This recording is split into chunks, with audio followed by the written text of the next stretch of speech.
Keith says, good morning, David. I'd rather die with my dignity and in a moment and manner of my choosing, and I think I should have the right to choose that. Opponents are religious zealots.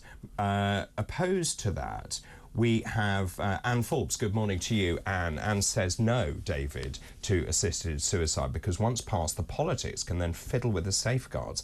If Starmer is willing to let 4,000 pensioners die, I think it's actually probably more than that, for such a little reward, then to kill off the pensioners wouldn't bother him in the slightest. Starmer is soulless. Very strong opinions. Let me know your thoughts, please, on that. 0344 499 1000. Those calls are charged at the national rate. You can text the word talk in your message to 87222. Those texts cost one standard network rate. So you can send a voice note as well. You can also message us on X. Good morning, David says, Ellie in Wales. I would vote against assisted dying. It's being done far too quickly, for one, and secondly, we don't appear to have any competent people in authority at the moment who would be capable of assessing these cases. Everything is a sham in this country and getting worse by the day. Richard made a really good point here. You basically have to be seen by 2 doctors.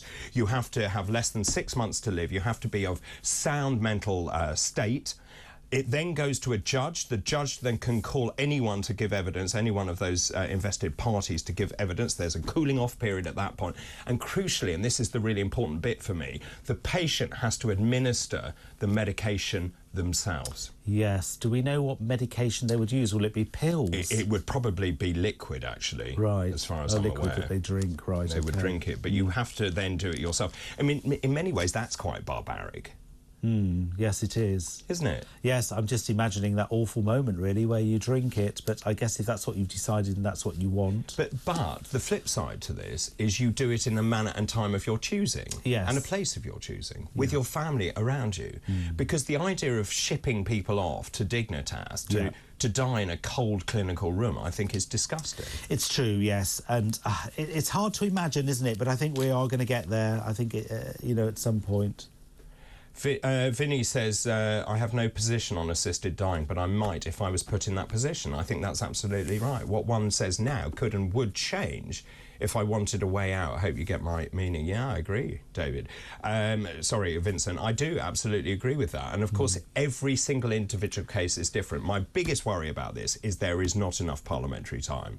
Yes. Because it's an enormous issue. It is, yes, and I don't know why they... Well, you know, the constraints of parliamentary time, but it would be good if they made more time. You know, it's really emotive. Steve is on the line from Leeds. Good morning, Steve. Morning, David. How are you? Yeah, I'm all right, thanks very much. How are you? I'm very well, thank you. Good, good. Now. Good. My view on assisted dying, I went through cancer a few years ago. Right. And one of the things that stresses you out when you have cancer is the thought of the way you might die. I had colon cancer with a ring tumour. Wow. Yeah? Yeah. And the thought of dying by vomiting my own excrement, because basically that's what's going to happen if you don't have the operation and whatnot, obviously it changes your view on, because I'm a Catholic, it changes your view on the way we look at death and, you know, it's God's will and blah, blah, blah. Obviously, I've now changed my view to, look, if it gets to a point where your death is going to be so horrific, the pain and the trauma is so much, we should allow people in those circumstances to choose a way out that's an easier way, shall we say, of going. But my point to your researcher was, we're relying on politicians to vote for the will of the people. Yes. 65% are saying yes. Well, do you actually think the politicians we've got in Parliament are ever going to vote for the will of the people? So that is a brilliant point. They're never going to do it. So therefore, should this be subject to a referendum? I believe it should. Things like this, they're not political. It's an apolitical topic. And, you know, politicians vote with their conscience. That's great. So basically, 660 people are going to vote for this measure. Well, they don't reflect. I genuinely believe politicians at the moment don't reflect what people of the UK want. If they did, we wouldn't have all these issues with... Well, you wouldn't have a recall petition with 250,000 people on it either. Just in terms of that, you see, you're right, because it's so highly politicised, where you've got Shabana Mahmood wading in, who has a big Muslim population in her constituency, and that's fine, but she has come out very strongly against it. Wes Streeting has come out against it as well. Now, hang on a minute. It's not up to you to tell people how you are going to vote. I think it should be very personal. At the same time, you've got the Church of England, all the bishops in the House of Lords.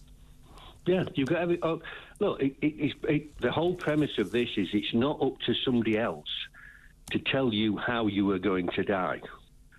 it's your own choice in life. You know, it's you choose how to live your life, and at the end, if your death is going to be so horrific, it should be your choice as to how you go. It shouldn't be somebody else saying, you've got to suffer this pain because I believe in a certain religion or whatever.